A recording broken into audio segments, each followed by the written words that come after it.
Hi, um, this week we're going to have a little bit of a chat about my holiday, and we're going to be having a chat about this up and coming tandem parachute skydive that I'm going to be doing in April, and also we're going to be talking about the physical effects of a brain injury. So, how did the holiday go? Really good. I really enjoyed myself. And just really want to do it again. Rome was amazing. Went to the Colosseum, did the Vatican. The stairs up on this escalator up to the Vatican. It kind of went on for ages, almost going all the way up to heaven. But going around the Vatican and so many nice paintings, and all the rooms were lovely, and just yeah, it was really good. Lots of really nice old artwork and things, um, and yeah, and the Colosseum was really interesting. Found it really informative, and really enjoyed being there. And going to Venice, that we were on the train for about 3 hours, first class seat. You could have your baggage above you, so you could keep your eye on your luggage all the time. And they kept going around giving you coffee, drinks, alcohol. It was all free of charge, which was really good. And it was a nice, comfy seat, so that was good. And then we got to Venice. It was a bit of a choppy ride from the um, train station to the hotel. But it was alright, and it was just a bit of a shame because most of the time I was actually in Venice, it was, even though it wasn't too cold, it was actually quite grey. And I did have to sort of wear either my coat or my jumper for most of the time in Venice, whereas when I was in Rome, I was literally walking about in a t-shirt all the time. So it was a little bit, but hey ho, it was my own fault for going hot time of year. It was a boat trip, which was really nice. Went around all the went around 3 islands.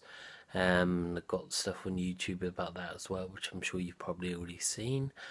Loads and loads of photographs, which I'm sort of going put a load on Facebook, but I'm also just going through a load more at the minute, just doing a bit of Photoshop, taking people out of the photos and stuff because they're kind of spoiling it a little bit.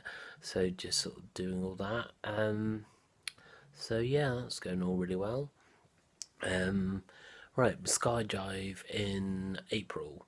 I'm doing a tandem skydive in April, on April the 16th in Swindon, to raise money and awareness for Headway. I have started a sponsorship site up on the internet, and I will keep plugging away at it for people to give donations to Headway. So if you don't do it now, and if you forget about it, don't worry, I will remind you. You can guarantee that. Yeah, I'm really looking forward to doing it. Something I've always wanted to do but never really done it. And yeah, and it's going to be a really amazing experience, and I'm really looking forward to doing it. Also, my friend Sean wants to do. He was talking about doing a skydive, and I was talking to him the other day, so we're going to see if we can do both do it at the same time. So that'll be really good as well. Um, so yeah, things to look forward to and all that. Right, today we're going to have a little bit of a talk about understanding coping with effects of the psychological effects of brain injury, physical effects of brain injury. Sorry. Now, around 90% of people who make what is known as an excellent physical recovery after a brain injury. And no, 2 seconds.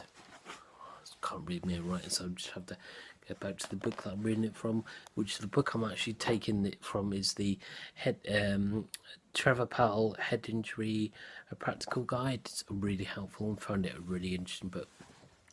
Sorry, I thought I'd be able to sort of read it from my notes, so this might be a little bit sketchy, but I'll try to sort of not make it so sketchy.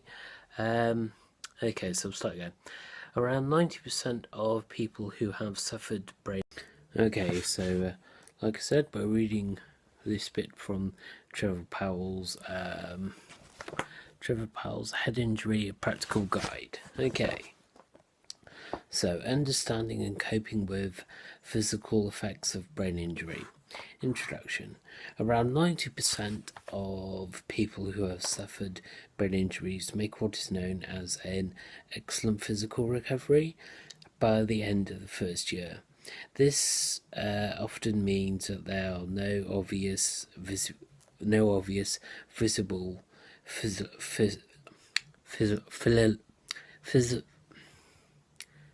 physical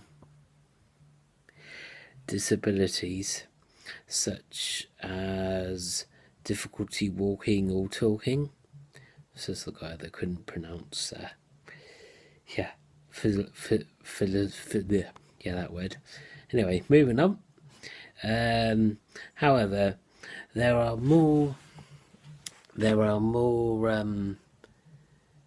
difficulties such as extreme excessive tiredness or headaches, which are not so apparent, but nevertheless can still be a problem. Improvement in physical ability, improving movement tends to come quite early on, and the advantage of being easily measured, making the patient more aware of their own progress, so you can sort of say, well, yeah, last week I couldn't do this, but this week I can do this, or I can do it now. So yeah, it's all to do with progress and how can you sort of feel better within yourself. They do create as much distress for the patient, family or carers as cognitive, behavioural and emotional symptoms.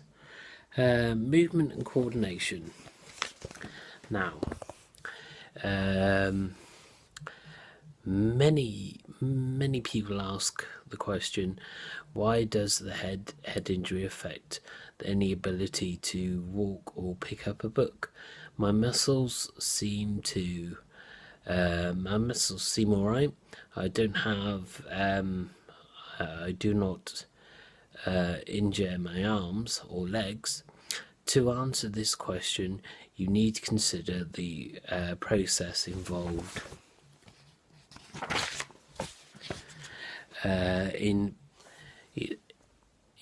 picking up a cup of tea. The movement starts as a thought. I'll pick up that cup, which is then processed into a mental program or a sequence of actions, which occurs so rapidly that we are not aware that the thought and the sequence program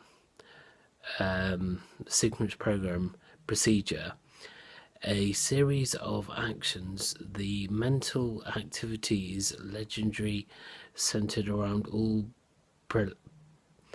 practical part of the brain, known as the motor cortex. The main area of the border between the frontal and the partial lobes, from this series of messages from nerve impulses, travels down a long chain of the messages is passed to the brain stem, down the spinal cord, into the nerve cells that link directly with the muscles concerned. And so that way, so as soon as you think, all right, I'm going to pick up this cup of tea, and then it all triggers off and goes from there. Now, damage to the brain that causes these types of movement difficulties usually happens to the motor cortex of the brain stem and the cerebellum, which, when when severe impairment in movement has occurred, it is often the case that a blood clot has pressurized and damaged the motor cortex. As one side of the brain affects the motor coordination of the opposite side of the body, the patient often experiences a weakness or paralysis of one side.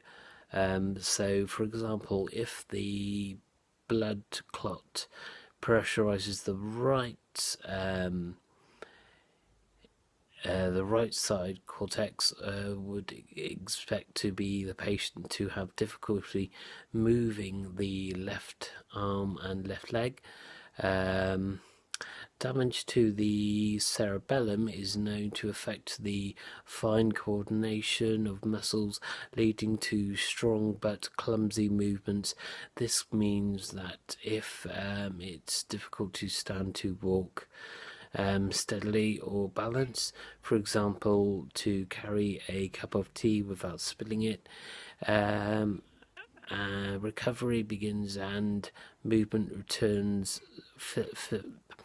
Physical ability comes back, but it is still difficult to coordinate freely toned, skillful jobs.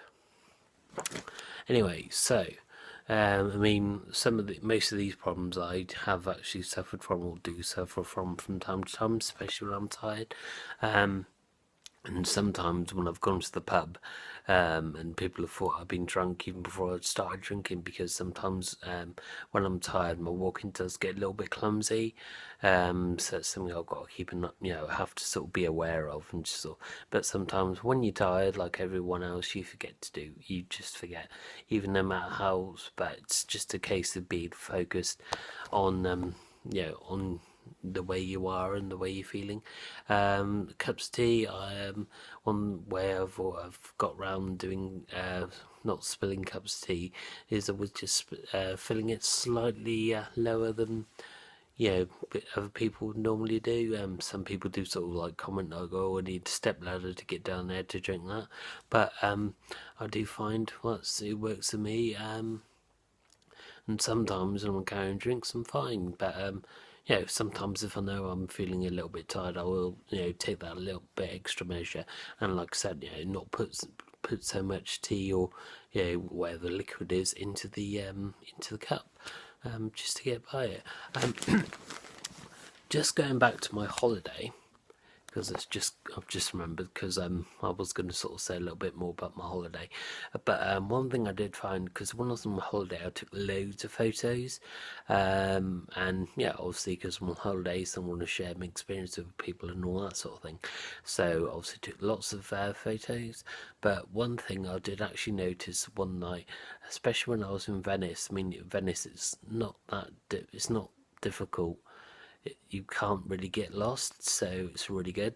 But I did actually sort of a couple of times go down, because in St Mark's Square there's like left and right, and if you've sort of been travelling about and you're coming from the wrong angle, especially at night, it looks sort of quite similar. But I was taking lots of pictures on my holiday, and it was also good sometimes when I was sort of like, oh, did I come this way? Hang on, let's just go back through some of the pictures we took. It's like, no, that's not the way you came back. So then it was really good for help, because I've got a pretty crap sense of direction.